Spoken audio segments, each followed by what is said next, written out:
Find a solution, bro. Find a solution. Find something that works for you and decide if that's who you want to be. Yeah.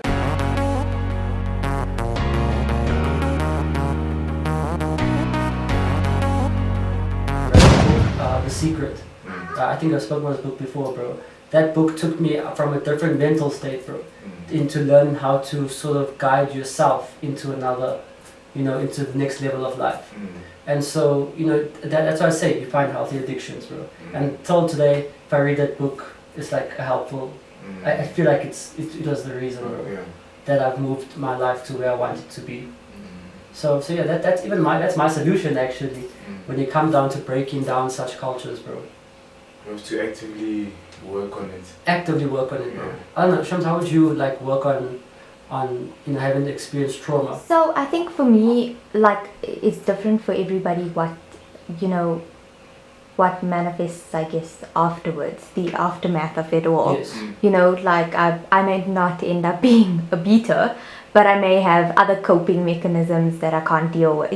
Things that sort of, there's certain things that would trigger you, and there's certain things that you develop as a person because of what you've been through and what you've been exposed to. I think my biggest thing is just know what that is. Know what is a good way of dealing with something, because if you are for example, somebody who, whenever things are going wrong, you just whip out that credit card and you go out on a shopping spree because you need to cope. The people are out there who do that, but why are you doing that? Is it something that maybe somebody used to hit you and then they used to take you to the shop and buy you something to make it up? Think about things like, why are you doing what you're doing, in the sense that, how is it affecting you as an adult? Because that's very important. And I think also be the change. If you've experienced it, you can't change your life, but you can make sure other people are aware. There's options out there. There's forums. There's so many things in place to help people. Don't let people think it's okay to go through what they're going through just because it happens. Just because it's happening in households and things like that. Give people solid advice if they've come up and opened up to you. Be the change. I'm not saying start a whole organization, but do your part, to be part of the community and help. So that for me is so important. Yeah. That got me thinking, bro. Because I'm even thinking now things for example, relationships, right? From trauma experience. For example, a girl who's witnessed maybe her mom get beat. Yeah.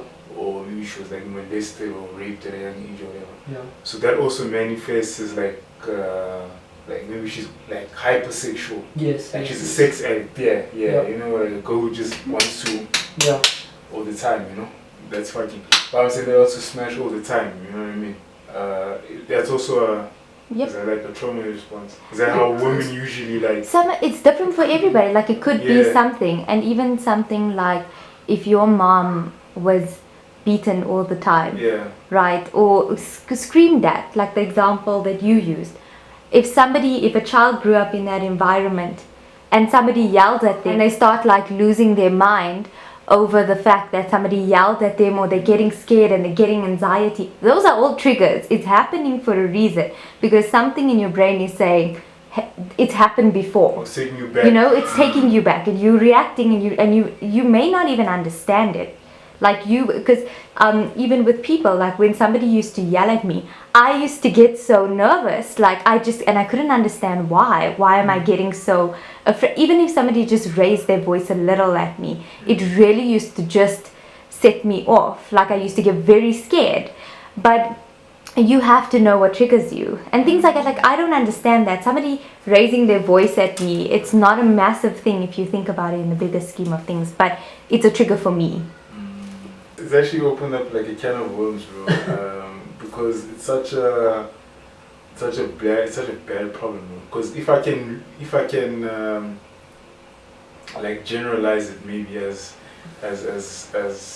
part of the black community on my side, if you go way back to apartheid, for example, it's always a situation of, it's unfortunate, like I said, that patriarchy is such a, it's you're glorifying masculinity, Yeah. and the manifestations from that is like the abuse, the manipulation, because women grew up in a system of the man earns more, provides. Yes, yes, yes. So you get that level of dependency, like Yes, yes. if this person needs You're almost submissive now. You see. Yeah. that's the word I want, submissive. You submit everything to this man. So back in apartheid, it's like the black man went out there to find work, and he's putting his life at risk. All these dangers, and it comes with stress. You're reduced to nothing, and in order to excrete that anger, you obviously try find the weakest outlet next to you. And who was that?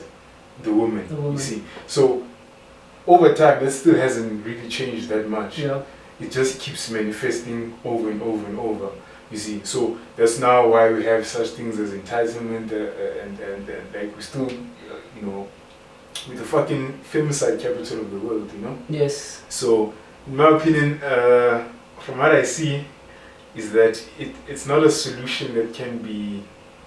The solution is complex. Let me say that. Yeah. Because you need to look at both sides.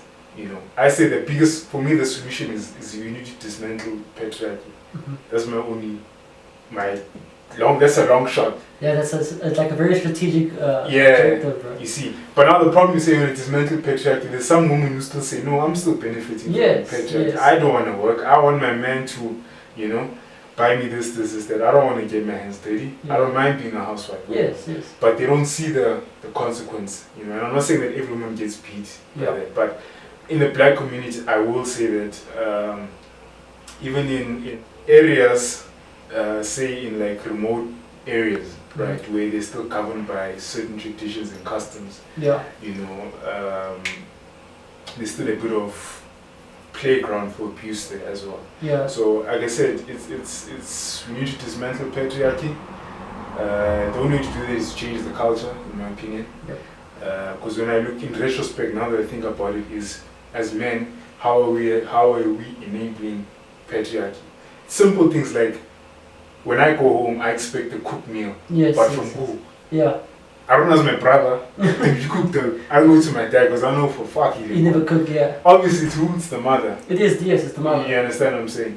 So, and not that there's anything wrong with my hands, it's just that level of entitlement that, I expect the woman to cook. And she's not even my wife. You see? Yeah, I like that, bro. So, imagine my wife, what I'm gonna. So, it's little things, bro. It's when you, the girl at Checkers, who's working at Checkers, why must you over-sexualize her just because her work pants are tight? Bro, yeah, I see the can of worms you open. You see what I'm trying to say, bro? There's so many things that we can manifest. But I think as kids, like you said, I liked how you touched on, especially men, how you touched on seeing psychologists, working on your trauma. I think also things like meditating. I don't know if it works, but I'm seeing a lot of hype around meditation nowadays and social media. I guess so, right? I think we've accepted a lot of things as men. Obviously not psychology as a first glance.